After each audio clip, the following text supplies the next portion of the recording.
तो ये है हमारा ट्यूनिंग फोक, और ये ट्यूनिंग फोक है, जैसे इसमें फ्रीक्वेंसी लिखी हुई है 512 हर्ट्ज़। तो ये ट्यूनिंग फोक हमारा यूज़ किया जाता है वाइब्रेशन के लिए। तो वाइब्रेशन के लिए सिंपली हम इस तरीके से या फिर इस तरीके से ट्यूनिंग फोक को वाइब्रेशन पे लिया, हम कोई भी बोनी प्रोमिनेंस पे इसको रखेंगे। जैसे ये हमारा radius bone, lower end of radius का प्रोमिनेंस है, इस पे हम रख सकते हैं।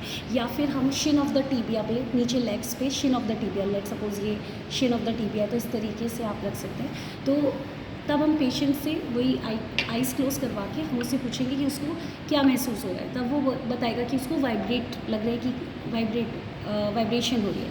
इसी तरीके से हमारा एक और है पोजीशन सेंस। पोजीशन सेंस से मतलब है कि जॉइंट की पोजीशन सेंस। तो जैसे ये एक हमारा जॉइंट है, तो हम आइज़ क्लोज करवाएंगे पेशेंट की, और अब हम आइज़ क्लोज कराने से पहले हम उसको डिमॉन्स्ट्रेट करेंगे कि जैसे ये एक अंगूठा है उसका, तो अगर मैं इसको इस तरह लेके जाऊँ तो आपको बताना है कि नीचे की तरफ, अगर ऊपर लेके जाऊँ तो आपको बताना है कि ऊपर की तरफ क्या।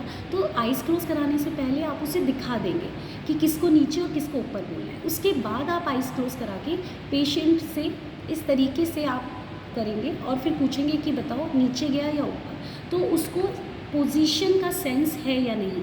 और एक चीज़ का इसमें ध्यान रखना है कि जब भी आप इसको ऊपर या नीचे इस तरीके से मूवमेंट कराएं, तो वो rest of the body part से टच नहीं होना चाहिए। ऐसा ना हो कि आप इसको नीचे लेके जाएं, पूरा नीचे ले जाएं और फिर उससे पूछें कि क्या हुआ, तो उसके टच रिसेप्टर्स स्टिमुलेट हो गए, यहाँ टच हो गया है थंब, तो वो टच सेंस से भी बता सकता है कि ये तो नीचे की तरफ है, और लेकिन हम तो पोजीशन कर रहे हैं। तो इसलिए आपको इस चीज़ का ध्यान रखना है कि किसी भी बॉडी पार्ट से वो टच नहीं होना चाहिए। इसके बाद आता है हमारा स्टीरियोग्नोसिस। स्टीरियोग्नोसिस के लिए आपको क्या करना है? स्टीरियोग्नोसिस के लिए आप कोई भी फैमिलियर ऑब्जेक्ट आपको लेना है। आप कुछ भी ले सकते हैं, पेंसिल, रबड़, स्केल, जैसे ये पेन है, आपको आइज़ क्लोज करवानी है और पेशेंट के हाथ में देना है और उससे पूछना है कि बताओ ये है क्या।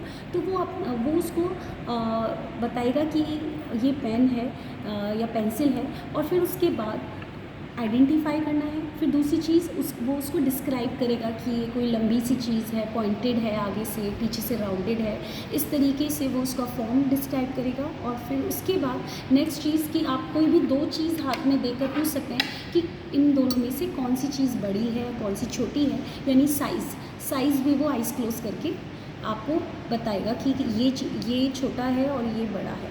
तो इस तरीके से आप स्टीरियोग्नोसिस का टेस्ट करेंगे। स्टीरियोग्नोसिस का टेस्ट करने के बाद इसके बाद जो एबनॉर्मल सेंसेशंस और हैं, जैसे पेशेंट कंप्लेन कर सकता है कि उसको पैरेस्थीसिया की प्रॉब्लम है, मतलब उसको पैरेस्थीसिया का है, या फिर टेक्टाइल हेलुसिनेशन का प्रॉब्लम है। तो पैरेस्थीसिया होता है जैसे ऑल्टर्ड सेंसेशन, यानी लेट सपोज कि अगर आपने पेशेंट को सिंपली ऐसे टच किया और वो पेन महसूस कर रहा है, आपने तो सिंपल टच किया, उसको पेन महसूस हो रहा है, तो इसको हम बोलेंगे पैरेस्थीसिया। इसी तरीके से टेक्टाइल हेलुसिनेशन का मतलब है कि पेशेंट कंप्लेन कर सकता है कि जैसे उसको ऐसा लगता है उसकी पूरी बॉडी पे कीड़े चल रहे हैं, तो उसको हम बोलेंगे टेक्टाइल हेलुसिनेशन। जो चीज़ एक्चुअल में है नहीं लेकिन फिर भी उसको महसूस हो रहा है, तो tactile hallucination is a part of certain withdrawal symptoms of drug abuse. तो जब कोई भी हो सकता है अल्कोहल अब्यूज़ के बाद जब विड्रॉल सिम्टम्स आते हैं, अगर विड्रॉ किया जाए बॉडी से अल्कोहल, तो उस केस में भी फिर ये सिम्टम्स उसको टेक्टाइल हेलुसिनेशन हो सकता है। So this is all about your sensory system examination, जिसमें हमने टच का किया, पेन का किया, प्रेशर का किया, वाइब्रेशन का किया, पोजीशन सेंस किया, स्टीरियोग्नोसिस का किया। So this is all about. Thank you so much.